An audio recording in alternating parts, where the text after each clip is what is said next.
inspiratif dan unik mengupas tuntas tokoh kesehatan, kemandirian obat, obat modern asli Indonesia, dan jamu mendunia.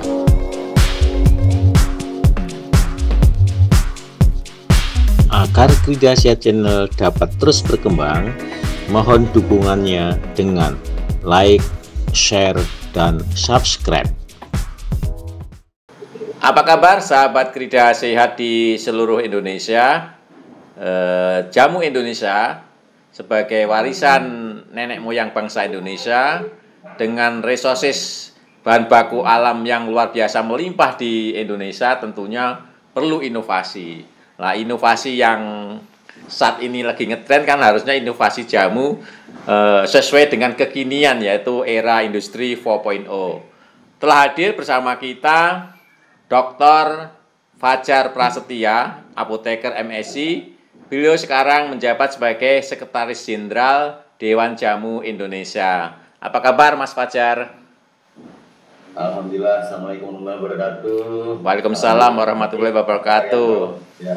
Alhamdulillah sehat Mas Fajar. Jadi bisa disampaikan ke kita semua, kan inovasi jamu sekarang ini kan harus juga mengikuti perkembangan zaman lah. Sekarang kita hidup di era revolusi industri 4.0.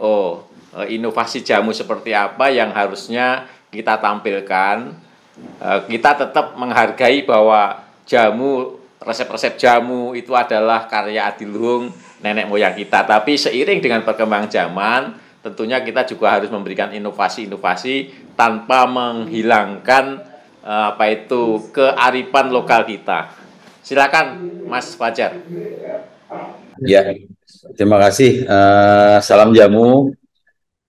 Alhamdulillah, ini saya ucapkan dulu terima kasih kepada tim Krida Sehat Channel memberikan kesempatan untuk bisa memberikan gambaran jamu yang sebenarnya ini kita telah coba kembali kepada apa yang pernah dibuat atau mungkin diwariskan kepada kita, yaitu jamu berbasis filosofi Jampi Usodo. Jadi memang pada industri 4.0 ini Dewan Jamu Indonesia bertepatan juga telah didirikan dan dideklarasikan pada tahun 2022 membawa jamu dengan wujud yang lebih luas. Jadi bahkan mungkin ini bukan lagi sempat saya tergelitik bahwa jamu industri 4.0 ini sebenarnya mungkin dulu pernah terjadi. Ya, mungkin saya paparkan dulu. Jamu berbasis filosofi Jampi Usodo ini masuk ada wujud dalam bentuk makanan minuman seperti yang sudah biasa kita konsumsi selama ini. Bahkan sudah masuk ke dalam tingkatan energi. Maksudnya energi ini seperti radiasi. Sebenarnya ini sudah ada ya, mungkin sudah pernah ada di dunia kesehatan konvensional seperti radioterapi, dan ternyata jamu berbasis filosofi Jampi Usodo ini juga ada teknik-teknik seperti itu. Nah, apakah radiasi ini bisa terukur? Kita bisa ukur panjang gelombangnya, bisa ukur frekuensinya. Bahkan dengan panjang gelombang dan frekuensi tertentu, itu kita bisa ukur energinya, bahkan juga bisa kita ukur intensitasnya. Apa saja contoh jamu menggunakan radiasi energi atau radiasi ini? Contoh musik.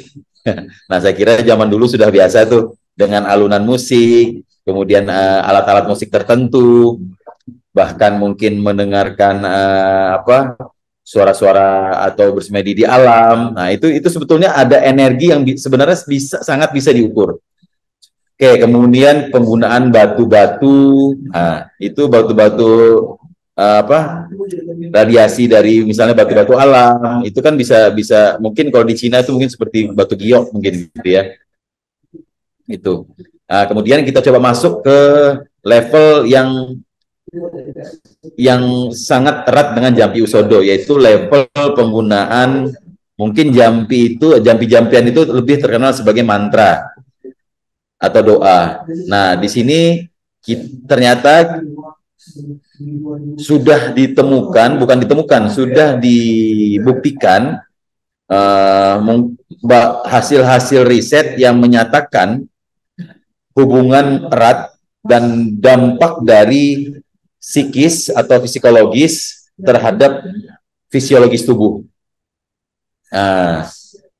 Tapi seringkali saya paparkan, sebetulnya kita tidak perlu ada hasil riset, karena ini terjadi di kehidupan kita sehari-hari, yaitu saat kita bermimpi atau mengingat sesuatu hal yang menyedihkan atau yang membahagiakan, tiba-tiba itu berpengaruh terhadap air mata, munculnya memulai hidung berair, denyut jantung berdegup kencang, kemudian napas menjadi respiratory rate-nya menjadi tinggi atau cepat. Nah, ini jadi menunjukkan betapa kuatnya hubungan antara psikis dengan fisiologis atau biokimia tubuh. Jadi jamu yang akan dibawa di Dewan Jamu Indonesia ini adalah jamu yang berbasis filosofi Jampi Usodo, yang tidak hanya masuk ke dimensi materi dan energi seperti yang sudah kita lakukan saat ini, yaitu menggunakan obat-obat konvensional maupun jamu dalam bentuk ramuan minuman, yang mana yang kita targetkan untuk memberikan aktivitas atau khasiat adalah molekul kimianya.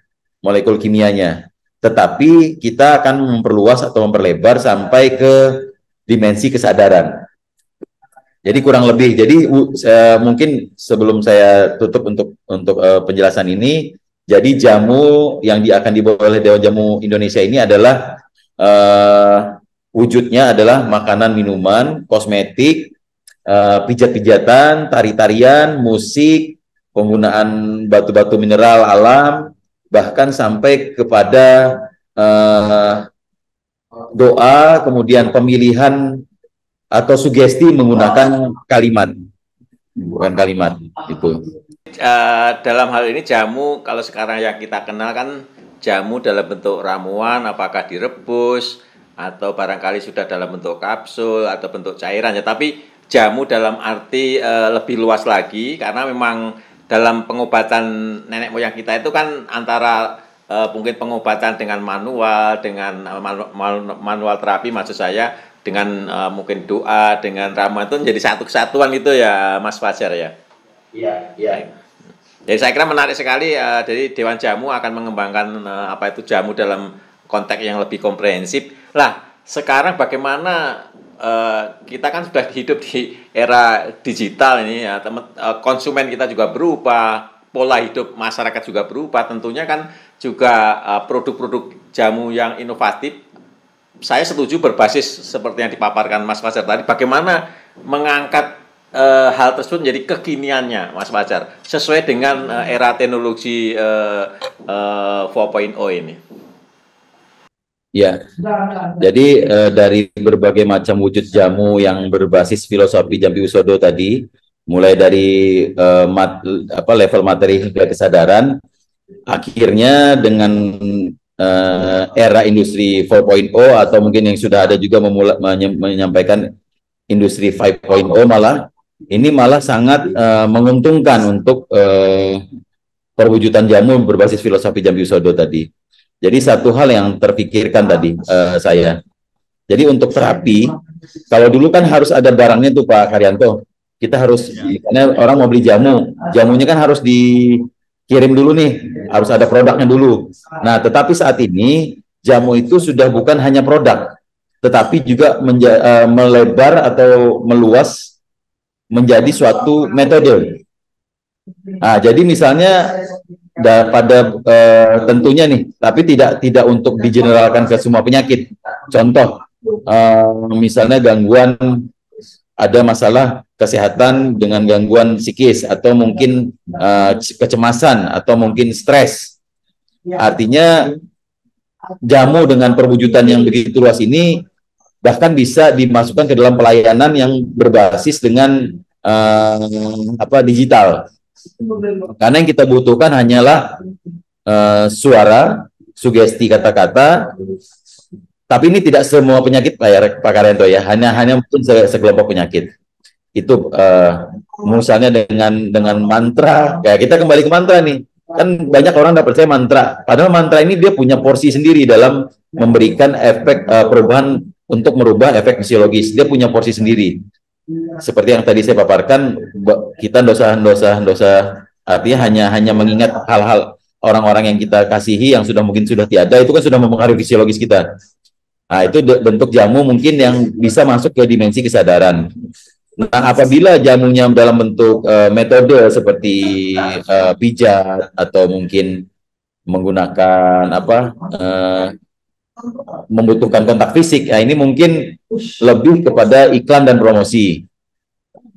Tetapi apabila jamunya dalam bentuk teknik seperti metode tadi, misalnya teknik, ayo nanti bisa ditekan di bagian silit silit kodoknya misalnya. Jadi contoh kayak yang jamu yang tadi untuk misalnya untuk kecemasan, itu mungkin bisa dengan masuk pada jamu dengan level-level sugesti, dengan treatment mantra, dengan doa, artinya dengan gelombang energi suara misalnya bisa, atau dengan pemilihan kata-kata yang bisa mensugesti. Tapi jika misalnya dia jamunya dalam bentuk teknik pijat yang membutuhkan kontak fisik, itu mungkin agak kurang maksimal. Palingan nanti hanya bisa jamu dengan arahan-arahan untuk misalnya nanti pijit bagian bahu sini, nanti tekan bagian dada sini, ya, itu masih bisa dengan bantuan digital. Tapi jika jamunya dalam bentuk produk, itu palingan saya kira bisa dibantu dengan membuat ekosistem di mana kita mempertemukan produsen-produsen atau penyedia-penyedia jamu, baik produk maupun metode, itu di dalam satu ekosistem digital, yang mana ini tidak akan maksimal jika tidak ada fisiknya. Artinya butuh, mungkin dulu yang pernah Pak Karyanto sampaikan, kita punya geria sehat jamu misalnya. Nah, di situ kita tunjukkan kepada masyarakat bahwa bentuk jamu itu tidak hanya minuman, tetapi banyak bentuk jamu lain yang mungkin kita siapkan di dalam geria sehat jamu tadi misalnya. Nah, ini untuk mulai dari pelaksanaan hingga ke promosi, bahkan hingga pelayanannya, ini sangat membutuhkan ekosistem baik digital maupun yang bukan. Saya kira seperti itu. Mudah-mudahan sudah cukup menjawab. Kalau misalnya belum, mungkin bisa ditanyakan. Artinya bisa coba diperdalam mungkin Pak Karyanto. Begini Mas Fajar, berarti kalau yang sekarang kita pahami kan Dewan Jamu itu kan ya sekarang yang kita pahami Mas kan jamu itu ya ramuan bentuk cair, bentuk setengah padat atau kapsul atau dalam bentuk minyak dan sebagainya. Jadi sekarang mau dikembangkan lebih luas karena itu kan sudah berarti masuk wilayah pada pengobatannya, bukan jamu seperti layaknya kita minum, kita burehkan, kita oleskan, kemudian sekarang kita kembangkan menjadi lebih holistik, begitu ya? Betul Pak Karyanto.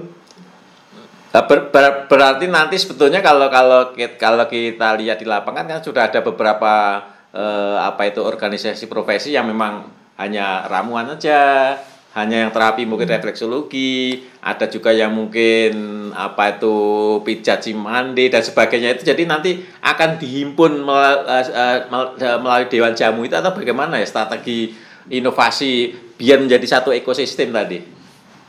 Ya, jadi sempat bahkan saya sudah pernah saya paparkan bahwa ini kan ada jamu, ada farmasi nih. Ini kan fakta sekarang nih. Bahkan saya berani istilahnya memberikan suatu ide bahwa farmasi itu pun akan bisa dimasukkan menjadi jamu. karena jamu ini syaratnya, ini leluhur kita luar biasa Pak Karyanto. Dia tahu itu puncak dari ini saya agak-agak mempertimbangkan dulu karena ini saya harus berbicara dasar kenapa saya, boleh nggak ya kalau saya jelaskan dulu kenapa sih jamu ini masuk sampai ke dimensi kesadaran. Jangan lupa tonton video menarik kami lainnya. Silakan aja, mungkin sampai filosofi kan ada baiknya juga kita mendalami jamu, tidak hanya yang seperti kita pahami sekarang ini kan. Ya, alhamdulillah. Jadi mungkin ini saya mulai dari agama Islam dulu nih. Mohon maaf. Ya. Karena memang di diskusi itu pernah disampaikan bahwa ini 1400 tahun yang lalu Pak Karyanto ya. Ini saya akan bawa sampai ke bukti ilmiah saat ini. Jadi 1400 tahun yang lalu itu pernah disampaikan bahwa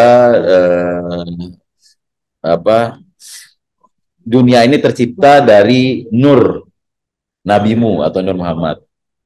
Saat itu kita hanya ya mungkin hanya kita hafalkan, hanya kita tahu, kita tanpa mengetahui maknanya atau apa faktanya. Ternyata informasi itu sekarang oleh sains malah dibuktikan. Maksudnya sains ini dibuktikan secara sistematis dan terstruktur. Ternyata memang saat ini bahkan di Amerika ini sainsnya risetnya bukan negara Islam ini Pak Karyanto. Ini bukan negara Islam yang membuktikan. Jadi US Department of Energy di Brookhaven National Laboratory mereka melakukan suatu eksperimen membenturkan cahaya di collision. Ternyata setelah dibenturkan cahaya dengan kecepatan tertentu tadi, kecepatan cahaya tentunya, itu ternyata menghasilkan materi. Nah, sebenarnya kan ini membuktikan apa yang disampaikan 1400 yang lalu. Bahwa Tuhan menciptakan nur dulu, maka terjadilah alam semesta ini, mungkin yang kita kenal dengan Big Bang tadi. Nah, pertanyaannya kenapa energi tadi kok bisa menjadi materi yang bermacam-macam? Ada karbon, ada hidrogen, ada helium, ada natrium. Kenapa? Ternyata di situ Tuhan ingin membuktikan bahwa di dalam seluruh materi yang ada di dunia ini kan yang berbeda tuh frekuensi, panjang gelombang, intensitas. Intensitas itu artinya panjang gelombang tadi itu tersusun pada koordinat ruang dan waktu yang sama. Jadi misalnya kristal itu kristal itu kan tersusun rapi. Itu kalau kita tembakkan dengan cahaya, dia akan mendifraksikan titik-titik intensitas yang kita bisa lihat. Artinya intensitas itu artinya gelombang-gelombang energi tadi yang tersusun rapi bertemu pada satu koordinat ruang dan waktu yang kita kenal sebagai constructive interference. Nah, itu menghasilkan intensitas energi yang berbeda. Nah, pertanyaan tadi kan kenapa materi kok bisa berbeda-beda? Karena ada yang ngatur. Yang mengatur ini siapa? Bukan materi. Yang mengatur ini jelas yang punya dunia, Tuhan. Nah, jadi fakta-fakta sains dan fakta yang dibawa oleh Rasulullah SAW ini, bahkan Einstein dan Newton pun ya mengaku bahwa ternyata seluruh alam semesta ini tersusun oleh energi yang diatur oleh sunnatullah. Kalau kita kenal di dalam Islam ya, sunnatullah itu apa? Kesadaran Tuhan. Nah, itu kenapa kita dilarang untuk mencari tahu zat Tuhan, cukup mempelajari sifat. Oke, itu dasar kenapa kita masuk ke dalam jamu yang meluas sampai ke mantra tadi, ke energi tadi. Itu yang menjadi dasar. Sehingga farmasi ini bisa kita masukkan ke jamu jika farmasi tadi pada saat kita minum obat nih, misalnya menggunakan produk fitofarmaka nih, tetapi kita mengikuti dengan kesadaran bahwa pada saat minum obat ini kita berdoa dan kita berharap Tuhan memberikan kesembuhan. Karena apa? Karena satu-satunya yang bisa yang ada di dunia ini sebetulnya yang wujud, yang punya keinginan itu hanya Tuhan. Nah, itu menjadi jamu. Jadi jamulah yang wadah besarnya, bahkan jamu ini mengajak kepada tauhidan atau yang kalau di budaya Jawa manunggaling kaul Gusti, mungkin bisa juga mungkin seperti itu. Jadi ke arah bagaimana kita melibatkan Tuhan di dalam setiap kegiatan kita. Dan ini saya sangat bahagia, ternyata Pancasila itu sila pertamanya ketuhanan yang Maha Esa. Jadi ini gila Pak, Indonesia ini saya kalau sampai ndak jadi nomor 1 di dunia, saya bingung udah. Sila pertamanya sudah ketuhanan yang Maha Esa, agama terbesarnya Islam, membawa tauhid, dan ini secara sains pun yang eksperimen yang terstruktur dan sistematis pun sudah membuktikan kebenaran itu. Nah, digital ini mempercepat nih saya kira. Ya. Oke, saya kira kalau filosofisnya saya kira bisa paham lah bahwa memang apapun kesembuhan kita itu memang datanya dari Tuhan ya. Tapi kan memang kita khusus membahas jamu ini, kebetulan kan jamu itu hidupnya di Indonesia. Bagaimana juga memang apa itu tahapan-tahapan dulu nenek moyang kita, memang kita harus bangga ya, kok bisa menemukan ramuan yang sedemikian, menurut saya hebat, karena setelah dibuktikan ilmiah pun ternyata berbukti juga ramuan ini. Cuma sekarang kan bagaimana mendesain ya, kalau saya bilang mendesain sebuah promosi sehingga kalau kita nyebut jamu tuh anak-anak sekarang kan, wah jamu itu mesti zaman kuno, berbasis empiris, kurang ilmiah. Terus rasanya juga memang betul, kalau untuk menyembuhkan jangan rasa dulu. Kalau kita orang farmasi kan ya, kalau rasa kan bisa dikemas dalam bentuk kapsul misalnya, atau bentuk pil, bisa diatasi dengan sediaan farmasinya. Tapi barangkali bisa dijelaskan bagaimana mengangkat harkat jamu ini sehingga secara kekinian itu juga dalam tanda petik bisa menjual minat untuk para milenial ini. Ya. Terima kasih. Jadi betul Pak Karyanto, saat ini saya bangun filosofinya dulu Pak Karyanto ya. Kadang-kadang saya harus menjelaskan dasar jawaban saya nanti seperti tadi. Jadi saya akan jelaskan dulu. Ini mohon maaf saya bawa lagi nih Al-Quran nih, mohon maaf nih. Karena mau nggak mau hanya ke sanalah saya berpaling ini. Jadi mulai dari sejarah saat Nabi mendapatkan wahyu pertama, yaitu Iqra bismillahirrahmanirrahim khalaq. Di situ kan perintahnya bacalah atas nama Tuhanmu. Nah, sistem ini harus kita pakai Pak. Sistem ini perintah. Saat itu Nabi bertanya kepada Jibril, apa yang harus dibaca? Karena saat itu belum ada mushaf, karena itu baru ayat pertama. Nah, ternyata yang dibaca itu adalah Al-Quran, baik yang kauniyah maupun yang kauliyah. Nah, jadi supaya kita bisa ngangkat jamu ini, maka kita ikuti anjuran Al-Quran. Kita membaca alam. Setelah kita membaca alam, ini membaca ini bisa dikatakan, bisa dimasukkan seperti riset, kemudian artinya penelitian. Karena untuk sehat atau untuk mengaktifkan reseptor protein, itu kan butuh energi, Pak. Yang selama ini kita hanya fokus kepada molekul tunggal dalam sediaan farmasi, misalnya paracetamol, amoksisilin. Nah, mungkin ini yang perlu kita bantu standarkan di jamu. Artinya kita harus pahami bahwa jamu yang pada level materi dengan energi energi ini dibawa oleh molekul kimia, di mana molekul kimia obat ini untuk bisa memberikan khasiat pada tubuh, dia harus bertemu dengan molekul reseptor. Nah, kalau sudah kita bicara reseptor, ini kan bicara protein dalam bentuk struktur tersier dan kuarterner. Jadi kita bicara energi konformasi dan energi ikatan. Jadi molekul kimia yang berada di dalam jamu atau di dalam senyawa obat konvensional, ini akan membawa energi yang akan mempengaruhi reseptor obat. Energi apa yang digunakan? Energi konformasi, karena nanti akan ada perubahan. Karena reseptor itu dia ada yang enzim, ada yang hanya reseptor non enzim. Seperti reseptor asetilkolin. Itu dia hanya menggerakkan mekanik, Pak. Jadi begitu obat masuk ke reseptor asetilkolin, dia akan memulai gerakan mekanik buka tutup saluran ion. Nah, ada juga yang bentuk enzim atau semi enzim. Contoh insulin. Insulin itu molekul insulin begitu berikatan dengan reseptor insulin, dia akan mengaktifasi proses enzimatik di bawahnya. Nah, ada juga yang obat langsung bekerja pada enzim. Contoh NSAID. NSAID itu dia menghambat enzim siklooksigenase. Nah, kalau sudah ada ase-nya berarti enzim. Artinya, sebenarnya yang ingin saya sampaikan, baik reseptor obat itu baik enzim maupun non enzim lah, kurang lebih begitu. Tetapi yang kita inginkan dari molekul kimia obat, penyusun obat ini sebetulnya adalah energi. Mau nggak mau kita bicara energi, Pak. Karena nanti saya kalau misalnya saya mau mencari obat baru, ini senyawa baru nih saya dapat di alam. Saya mau tahu apakah dia bisa aktif atau bisa berkhasiat atau mempunyai bioaktivitas terhadap reseptor tertentu. Itu yang saya hitung adalah energi Gibbs-nya atau energi yang bisa digunakan. Jadi Gibbs itu usable energy atau energi yang bisa digunakan untuk menghasilkan reaksi.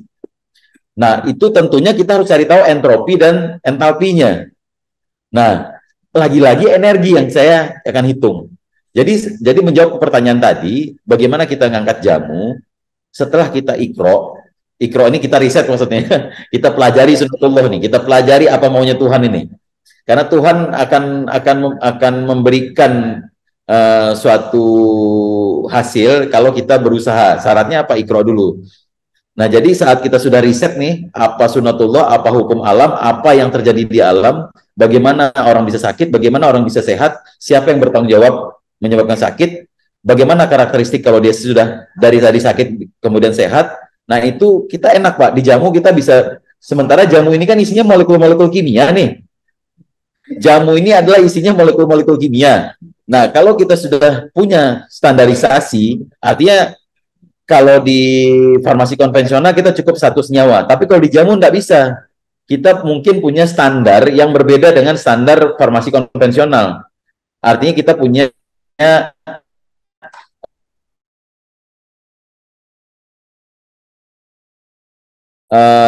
misalnya nih, kalau kita cukup lihat, misalnya untuk alkaloidnya, luas kurvanya berapa? Karena alkaloid itu kan bukan senyawa, itu dia golongan senyawa tuh. Saponin itu juga bukan satu senyawa, itu golongan senyawa. Artinya kita mungkin bisa ukur dari sisi golongan metabolit sekunder saja sudah cukup. Tidak perlu hanya satu senyawa, karena kita tahu jamu itu adalah formula atau komposisinya kan berbagai macam senyawa tuh. Nah, bahkan saya berani bilang itu formula Tuhan karena yang ada di tanaman, yang ada di hewan, yang ada di hasil tambang ya atau mineral, ini kan semua barang-barang yang diciptakan oleh Tuhan langsung nih. Nah, artinya kita untuk standarisasinya jangan kita tarik seperti fitofarmaka sekarang satu senyawa, jangan, itu enggak masuk akal. Masa ekstrak yang kandungan senyawa tinggi yang kita ukur cuma satu senyawa, memangnya yang bertanggung jawab energi yang bertanggung jawab tadi hanya satu senyawa ini? Tentu bukan, karena energi yang didapatkan itu adalah energi kombinasi. Jadi pertama tentunya kita harus ikro. Ikro ini artinya apa? Kita standarisasi, Pak Karyanto. Kita standarisasi dengan metode yang sesuai. Oke. Setelah itu perlu pengembangan atau edukasi kepada masyarakat. Kenapa sih Dewan Jamu berani mengatakan jamu berbasis filosofi Jambi Saudi ini adalah bukti kecanggihan spiritualitas dan budaya bangsa Nusantara. Kenapa? Ini kan saya khawatirnya belum dipahami. Artinya supaya bisa kesadarannya atau pola pikirnya mampu memahami. Oh, ternyata nih canggih sekali. Ini puncak spiritualitas dan kecanggihan budaya Nusantara. Nah, ini perlu adanya edukasi secara masif, mulai dari mungkin untuk yang advance-nya mungkin di tingkat sarjana atau mungkin di SMA ya, untuk kan di SMA itu sudah belajar tuh kimia ya, kimia fisika kan sudah belajar, artinya sudah bisa, artinya harus ada riset dan edukasi kepada masyarakat.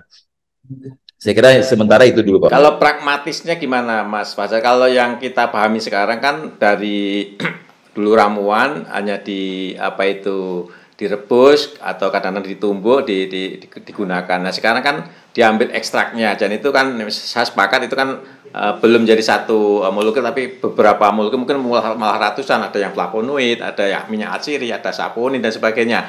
Nah, sekarang yang mungkin kalau kita pendengar Krida Sehat ingin paham itu metode apa yang digunakan yang tadi Mas Fajar sebutkan lebih juga mengandalkan adanya energi dari sekelompok komponen yang ada di dalam Simplicia tumbuhan atau mungkin juga kedepannya juga bisa sangat mungkin kan hewan juga itu.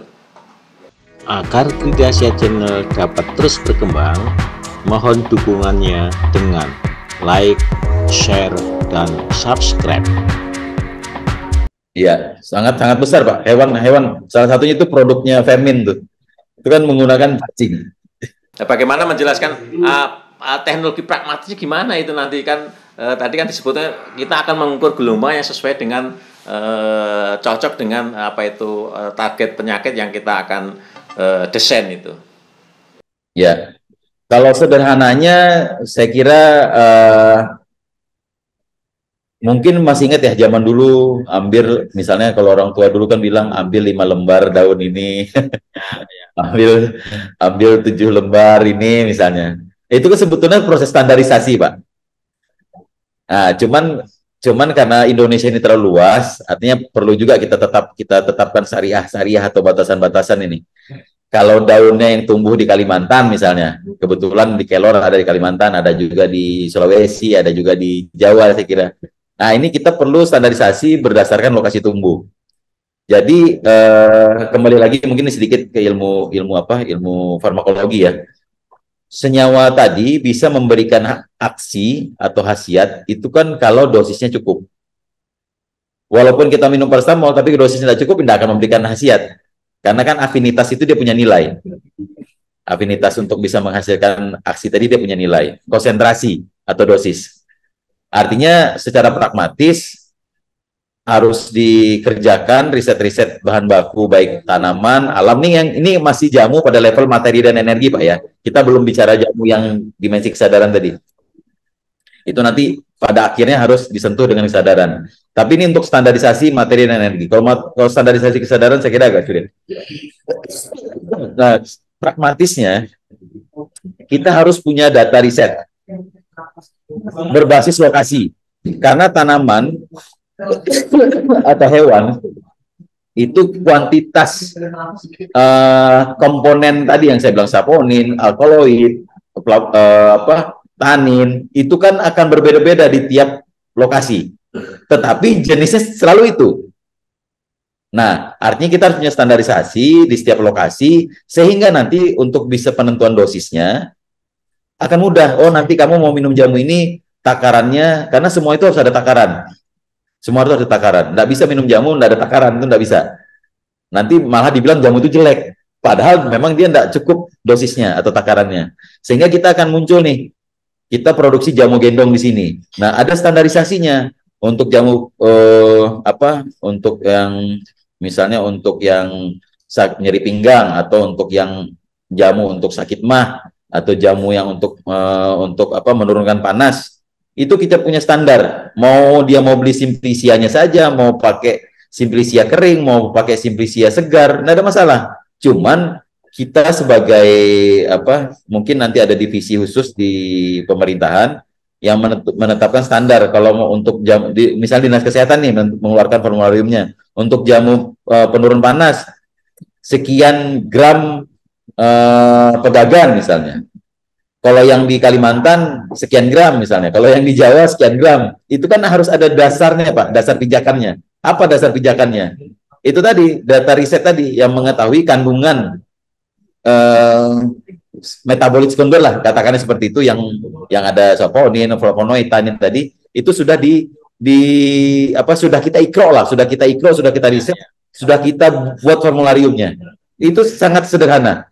Jadi kalau saya tangkap itu menggunakan gabungan etnomedicine kan masing-masing wilayah itu kan punya ramuan kekhususan sesuai dengan keberadaan Simplesia itu. Kemudian dari data etnomedicine ini kemudian kita kaji kandungan ilmiahnya sehingga itulah ditetapkan sesuai dengan layaknya formula resep yang ada turun-temurun tadi ya. Oke, baik. Jadi kalau saya memahamin gini, jadi teman-teman Dewan Jamu itu akan membawa resep-resep yang ada di seluruh Indonesia ini kan puluhan ribu ya, yang saya ketahui aja sekitar lebih dari 24.000 ramuan berbasis etnis atau etnomedicine. Kemudian kita bedah secara ilmiahnya, baru itu resep itulah yang kita tetapkan. Kalau sekarang itu kan mencari rasionalitasnya dengan ekstrak kemudian ditetapkan, oh ini ada kandungan ini sekian takarannya. Kalau yang nanti filosofi Dewan Jamu tadi berbasis etnomedicine, kemudian dikaji kandungannya, ditetapkan kadarnya, dosisnya maksud saya sesuai dengan yang sudah ada sebelumnya itu ya. Baik. Berarti ini memang langkah awalnya harus kalau data ramuannya Mas Fajar, saya kira Ristoja sudah melakukan itu, barangkali bisa diakses di Kementerian Kesehatan, barangkali mungkin kerjasama dengan lembaga terkait yang misalkan Balitro, B2, P2, TTOT di Tawangmangu, kan sudah melakukan riset, tinggal ramuan apa yang sudah diteliti, sehingga tinggal nanti dipastikan masing-masing daerah sesuai dengan apa itu dosisnya. Jadi menurut saya ya kajian ilmiah berbasis etnomedicine itu ya. Ya, betul. Alhamdulillah nih Pak Karyanto, saya juga memberikan berita gembira. Insya Allah tanggal 31 Juli ini akan ada penandatanganan MOU dengan BRIN. Boleh tahu bocorannya apa itu MOU-nya? Jadi MOU itu kerjasama dalam riset serta penguatan jamu. Riset dan penguatan jamu. Jadi intinya riset ini akan difokuskan untuk menguatkan data-data ilmiah tadi, karena kan data empiris begitu banyak nih, tidak akan pernah kesampaian itu menyelesaikan data empiris. Tetapi paling tidak yang sudah ada data informasi yang info dari Pak Karyanto tadi, ada etnomedicine, itu kita perkuat. Mungkin ada yang sudah jelas takarannya, tapi mungkin ada yang belum. Nah, kita mulai tadi standar dari lokasi tumbuh itu juga kita coba kumpulkan data-data. Ini kan sebenarnya proses ikro nih. Proses ikro tadi. Nah, itu. Jadi mungkin kita sadari untuk bisa mengangkat derajat jamu, mau tidak mau kita harus meningkatkan edukasi dan riset. Oke, paham. Sekarang saya sudah paham, karena apa itu kalau saya apresiasi, karena bagaimana juga kan kita juga ingin tahu sih apa itu nenek moyang kita itu sedemikian hebatnya menentukan, dan memang faktanya sembuh. Tidak hanya promotif preventif ya, tapi juga kuratif. Cuma mungkin barangkali kelemahan dari, bukan kelemahan lah, kekurangan kita dulu tidak mencatat secara detail sebagaimana layaknya. Mungkin TCM itu detail sekali catatan-catatannya, sehingga generasi penerusnya itu lebih mudah untuk mengembangkan. Barangkali langkah yang dilakukan oleh teman-teman Dewan Jamu ini barangkali menarik mundur itu, tapi mengangkat betapa hebatnya karya adiluhung nenek moyang kita dalam bentuk ramuan, tidak hanya dengan herbalnya saja, tapi juga dalam bentuk terapi-terapi pijat, kemudian ada unsur doanya, karena memang saya pahami penyembuhan itu tidak hanya dari fisik, tapi juga psikis. Baik, sudah sangat menarik ini Mas Fajar, mungkin mengakhirin diskusi kita, talkshow kita dengan Rida Sehat Channel, closing statement-nya apa, sehingga inovasi yang sedang dikembangkan Mas Fajar dan tim ini ke depan juga bisa membawa jamu tidak hanya sekedar yang kita pahami sekarang jamu ya ramuan beras kencur, cabai puyang dan sebagainya, tapi lebih dari itu. Oke, ya. Jadi mungkin closing statement saya yang pertama, mari kenali jati diri, karena bagaimanapun mau ditarik dari sisi sains, mau ditarik sisi budaya, ujungnya sama, Tuhan itu ada. Nah, pasti Tuhan menciptakan kita ini pasti ada tugas. Nah, kita lahir di Indonesia, artinya kita mungkin bertugas mengembangkan dan memelihara apa yang sudah diciptakan Tuhan untuk yang ada di Indonesia. Nah, mungkin closing statement saya, mari kembali pelajari jati diri kita. Ya, mungkin kalau bahasa Arabnya itu, bahasa kerennya man arafa nafsahu faqad arafa rabbahu. Mungkin itu yang sehingga kita bisa bertugas sebagai pemangku bumi ini dengan semaksimal mungkin, dan tentunya pada akhirnya sih kita semua pasti mati, itu yang pasti. Yang lain tidak pasti. Kalau itu pasti, artinya mari kita persiapkan untuk sebenarnya tujuan hidup kita untuk hidup di ya saya enak ngomongnya di hari akhir. Saya kira itu yang penting. Baik, terima kasih Mas Fajar.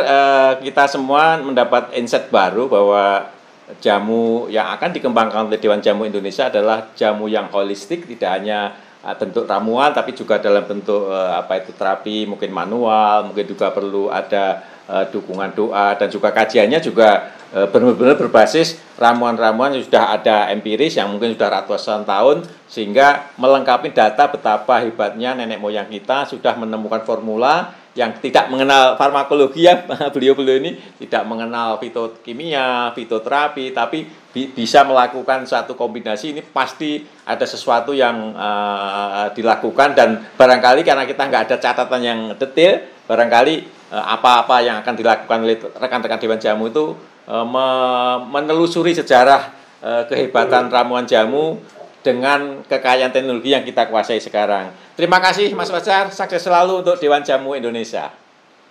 Ya, terima kasih Pak Gar. Assalamualaikum warahmatullahi wabarakatuh. Waalaikumsalam warahmatullahi wabarakatuh. Terima kasih Anda telah menonton Krida Sehat Channel. Terus berikan dukungan dengan like, share, dan subscribe.